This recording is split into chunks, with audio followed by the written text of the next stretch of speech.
Okay, there we go. Hey, hi, Dr. Branam. How are you? Hey Shirley, how are you? I'm super good. I'm so excited to talk to you again about xylitol. It's one of my favorite topics. I don't know that we can live in the world today without using xylitol in some way. So, for those who don't know you, you are Dr. Branam, and you are a pediatric dentist. And you have developed some products along the line that were pretty amazing. And today we're going to talk about toothpaste and children with special needs, and some of the cool things that you found in your patients who are using this toothpaste. Can you tell us a little about the toothpaste right out the gate here? Absolutely. My name is Dr. Steve Branam. I developed this toothpaste and actually named it after myself. It's Dr. Branam Xylitol toothpaste, and there's also Dr. Branam Xylitol gel. The reason I did this was purposeful because most toothpaste, I'd say 95% of all toothpaste on the market, are not formulated or made by dentists. They're made by toothpaste companies. And frankly, their goal is to sell toothpaste that people like. And we all know that. And after 40 years of practice and seeing tooth decay rise in my patient population, especially children under the age of 6, I realized that there had to be a better alternative than just fluoride. Now, certainly there's a place for fluoride in dentistry. There's no question about that. There's over 400 studies done on fluoride toothpaste, and those studies show that there's an average reduction of 24% in tooth decay rate using a fluoride toothpaste alone. So I did a clinical study on my toothpaste in a hospital with statisticians and nutritionists and other personnel, and my toothpaste reduced the tooth decay causing bacteria by 72%. Therefore, it's easy to see that my toothpaste is 3 times better than fluoride. So that's why I developed it, because over the last 40 years, I've seen a rise in tooth decay in young children, and the American Dental Association acknowledges that. They will say that. So that's why I did it. So why a paste and a gel? Is it just special preferences? No, good question. You talked about it already. I see a number of special needs patients, especially those with autism, those with sensory issues. I see children with Down syndrome, cerebral palsy, all those types of things, where it's difficult for the caregiver to actually brush the child's teeth. Right. So that's why I did it, because with sensory issue patients, you should use the gel. It's gentler, it's not as abrasive. It has a different texture to it. In sensory issue patients, texture, it's all about texture and flavor. So my toothpaste is sweet because it's made with xylitol, which is a natural sugar. So it does the opposite of refined sugars and other natural sugars, and because it's digested in the stomach instead of the mouth. The other side thing I was totally unaware of until I finished developing the toothpaste is xylitol is one of the few sugars that diabetic patients can use safely. And we all know what an epidemic of diabetes we have in this country. Right. So it's good for diabetic patients too. So that's why I did it. And what I found is it works extremely well because the kids like it. And they aren't turned off by it. The flavor is, I would say, mild versus the stronger toothpaste flavors that they put that in and mask the fluoride. And you know as well as I do, Shirley, fluoride by itself does not taste good. And we did that a long time ago. We got straight fluoride treatments when we were in school, but they don't do that anymore. They flavor it so heavily, though, that kids really don't care for it. They don't like it. And they say it burns or it stings or whatever. So I just tried to develop a toothpaste that children would like and wouldn't mind using. So do both of your toothpaste have fluoride in then? Neither one of them have fluoride. Oh, neither one of them do. So you're using fluoride as a medicine in the dental practice. Correct. Correct. So you're not like, here, everybody, have some fluoride. No. The reason that is that I've used straight fluoride until 5 years ago, and I saw a rise in tooth decay. So again, why would I keep doing the same thing over and over and over and see minimal effect? So Right. what I've seen is a much better effect with xylitol, and that's because, honestly, this generation of children get an excessive amount of sugar. Not because their parents necessarily want them to have it, not because they force it on them, but all these companies are making all these products, filling them full of sugar, and they not only don't tell you what's in there, they put statements in there like no sugar added. Well, if you have a natural fruit juice that's already in there, you don't need to add it. So it's Right. actually a good marketing tool, and it's misleading. And frankly, in the last 6 months, I've had this exceptional number of patients who come in here and they're 4 years old and they've already got tooth decay in their back molars because they all eat fruit snacks. Oh, It is yeah. marketed as fruit Yep. and healthy for you. It is nothing more than candy. And it's made with natural juice, and natural juice has sugar in it. It's Yeah, it has a maltose, lot of sugar. maltose, fructose, sucrose, they're all natural sugars. But they don't need to add it, it's already in there. But they mislead you in the fact that it's healthy. There's nothing healthy about it, So anyway, Let's go down that rabbit hole just a little bit. So fructose is one of the primary sugars of the bacteria that make decay. correct. So when we're using fluoride, it makes the tooth more resistant to acid. But how many times, it probably doesn't happen to you so much because a lot of your patients are super little, but when out in the other world, in the grown-up world, you can see them having a can of Coke in the car after they've left their appointment. And that pH is low enough to get past what the fluoride has been able to do. So that's why the decay rate is improved by using fluoride, but not as much as when you use xylitol, because xylitol bypasses those bacteria, as you mentioned, and the bacteria can't create that sticky matrix that helps them stick to the teeth, and they can't make more acid. So not only are you getting acid from your fruit snacks, whatever little spicy acid they have in there, like a fruit acid, like malic acid, these bacteria are eating that fructose that's in those candy snacks or in those fruit leathers, and they're creating an acid condition in the mouth that far exceeds that piece of fruit leather getting eaten.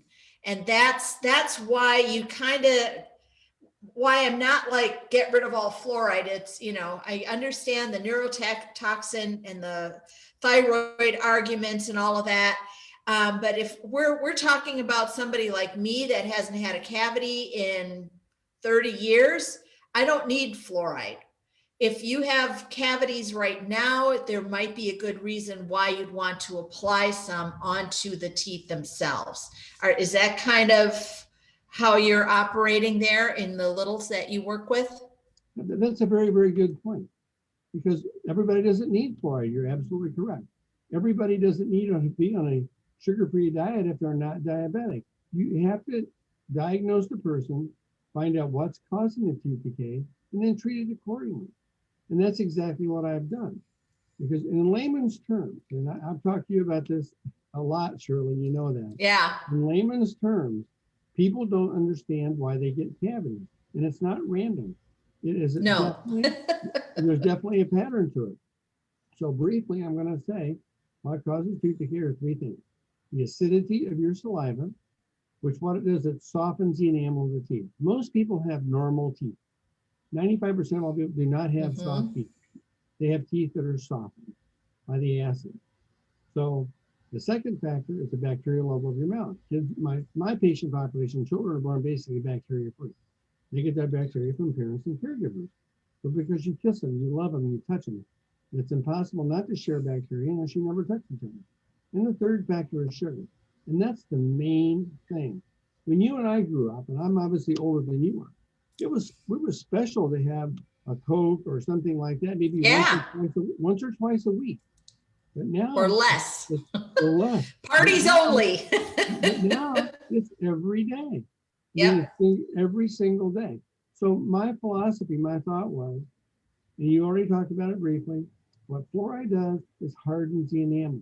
There is a place for it. It resists tooth decay. It's like waxing your car. Where xylitol is a sugar substitute that doesn't cause cavities. So you meet your child's sugar cravings, but it does the opposite of what regular sugar does. And again, you touched on it. What xylitol does is it makes your tooth slick, the surface slick, so nothing sticks to it. Because what causes cavities is plaque and sugar sticking to your teeth, just like salt and sand stick to your car, it causes rust spots in your car. So you either don't get the salt and sand on it in Wisconsin, right? Right, Shirley? Fat chance. or you live in Florida where there's no salt and sand. But that's the analogy. So yeah, my thought was you fight fire with fire. If sugar's the problem, then you find a good sugar, a safe sugar, one that does not cause cavities. That's exactly what I've done. So we've talked about xylitol, and I want to spell it because it's not always easy. Some people spell it with a Z. You'll never find it if you search for xylitol with a Z. It's Xylitol, xylitol. And it is a sugar that comes from plants.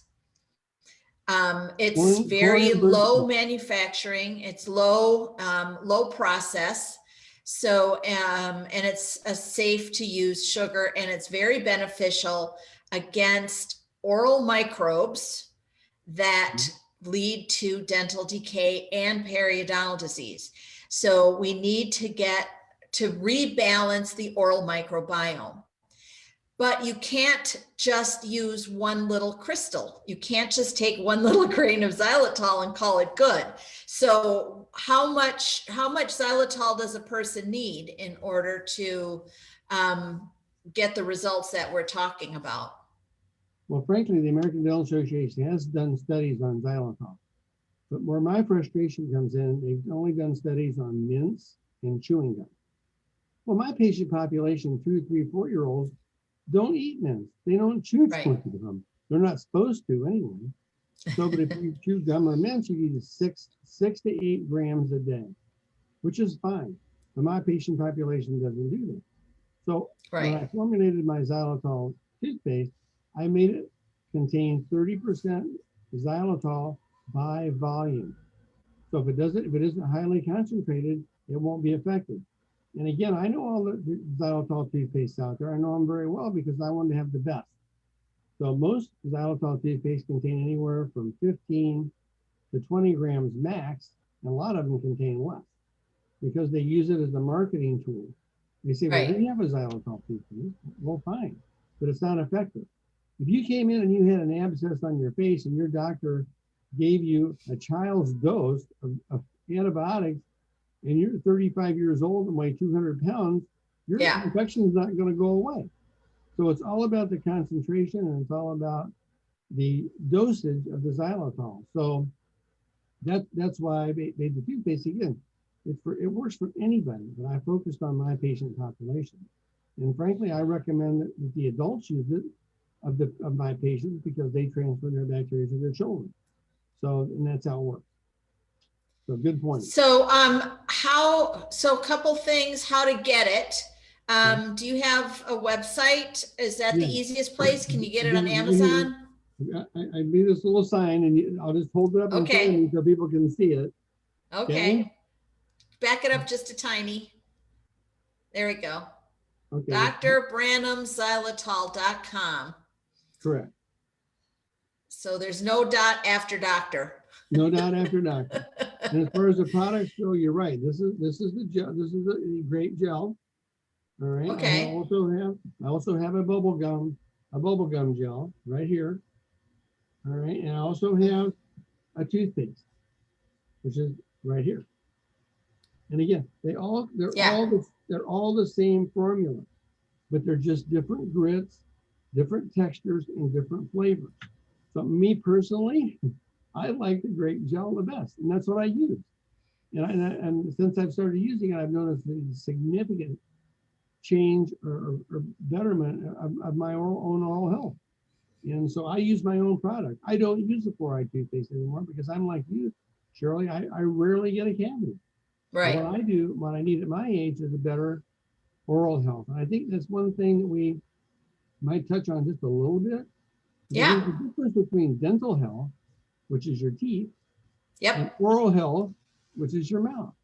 And you as a hygienist deal more with oral health, where me as a dentist, I deal more with dental health. But they go together, they're combined. And what the xylitol does, see, fluoride doesn't improve your oral health all that much. It helps your teeth. Xylitol improves your oral health as Yeah. well as your It's teeth. very good distinction. So it's a much better product. And if there are those people out there who do still get cavities and who insist on using a fluoride toothpaste, which I understand, what I recommend is use my toothpaste at night, brush your teeth with it, and leave it in your mouth. Anytime you use Dr. Branam's xylitol toothpaste, you do not spit it out. You leave it in your mouth. I want to make sure that's heard. Don't spit it out. Don't spit it out. Just Don't leave rinse it out. sit.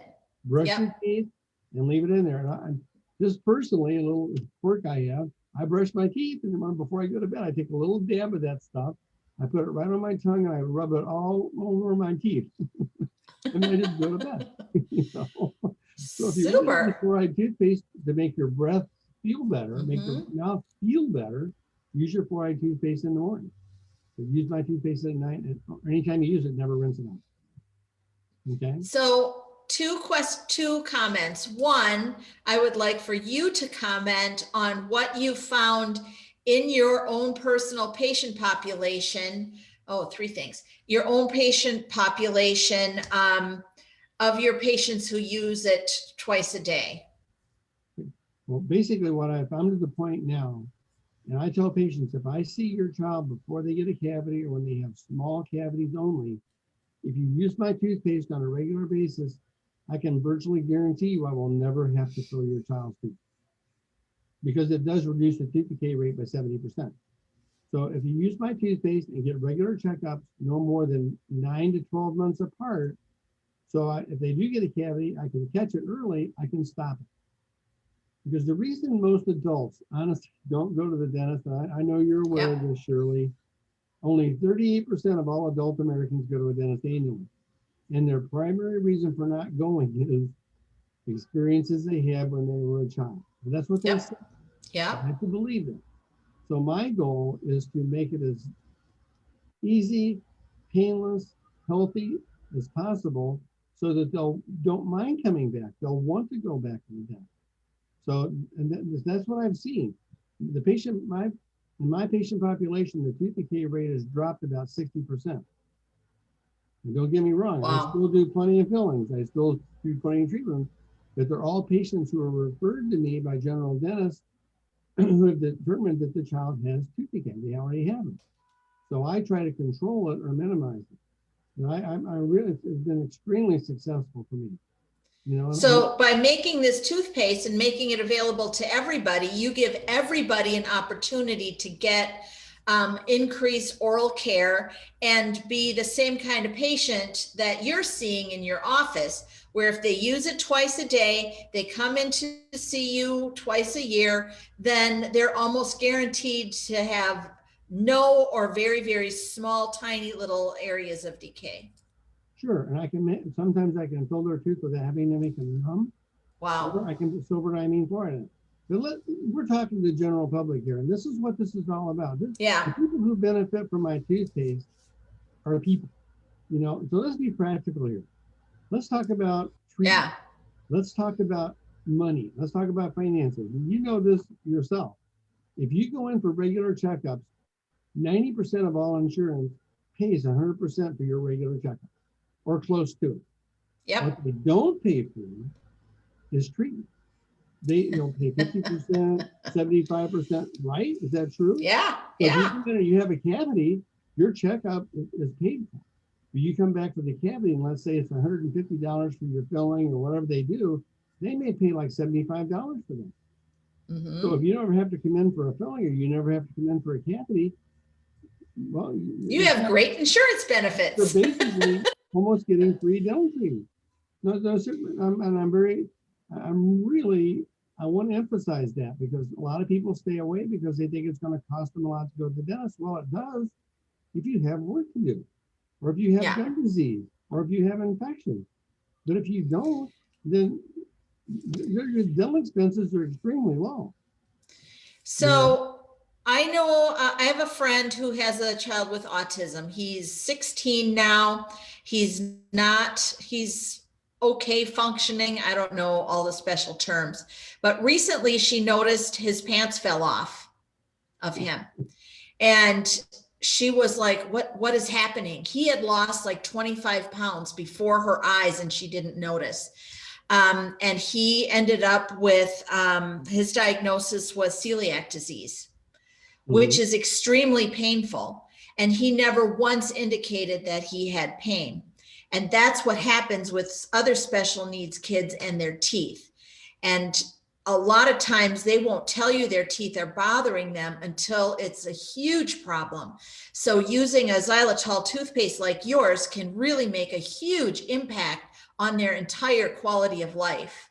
So I just wanted to make sure that that point came across for special needs. Well, exactly. And again, let's be practical about this. And a child with autism, if they have significant autism, it is a lot of work for the caregiver. I mean, Yes. And teeth often fall to the back burner. Yep. What happens is if you start using this toothpaste early on, they may never have a dental problem.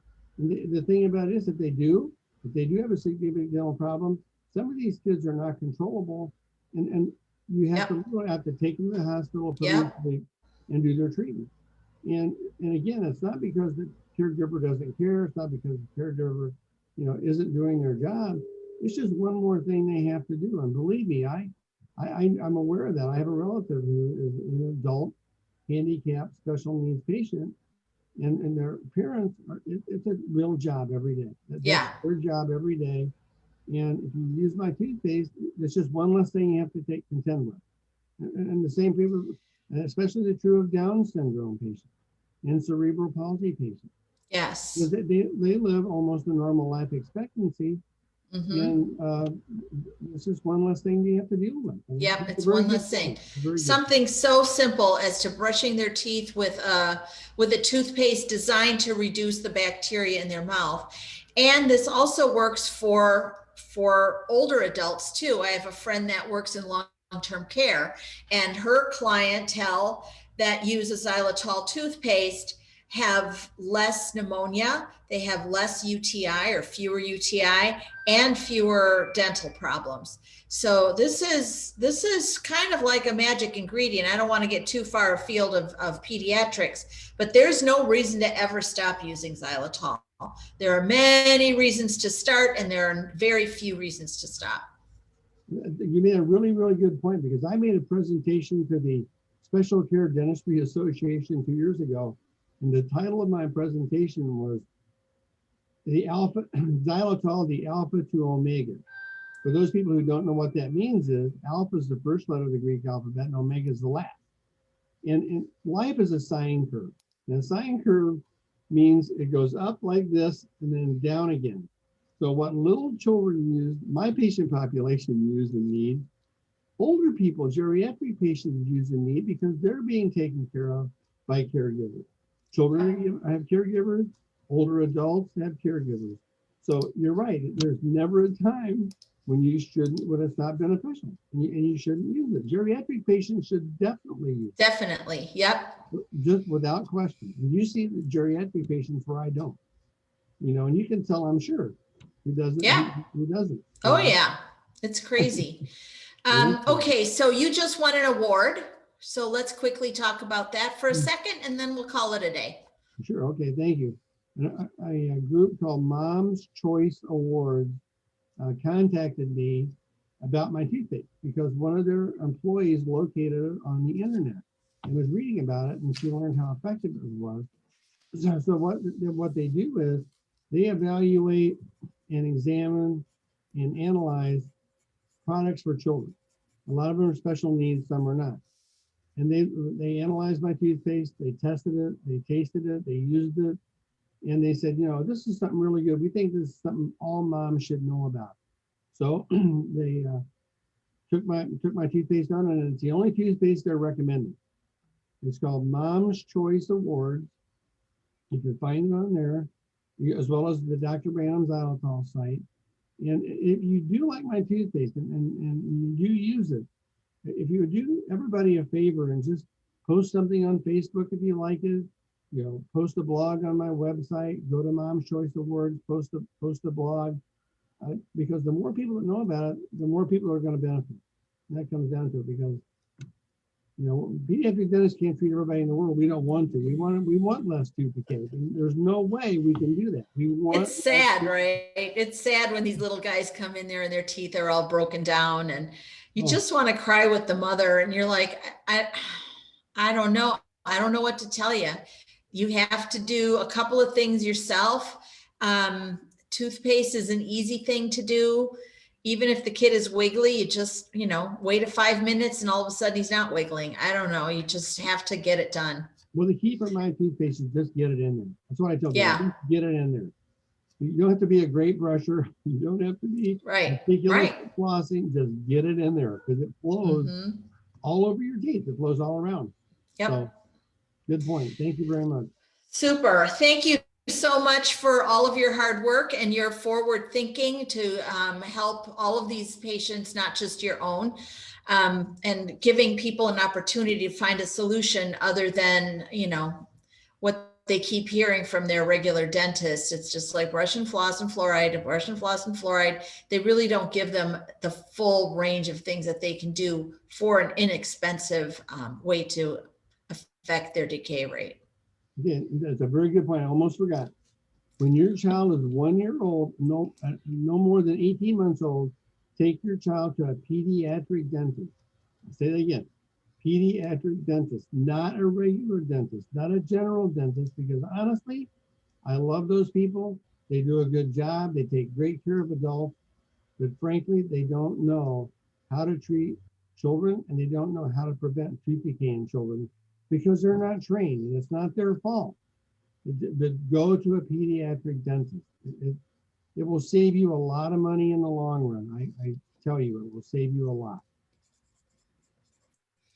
Excellent. Thank you so much. And we'll chat again in the future. Okay, thanks, Shirley. Nice to see you again. Bye. It's good to see you too. Okay, bye.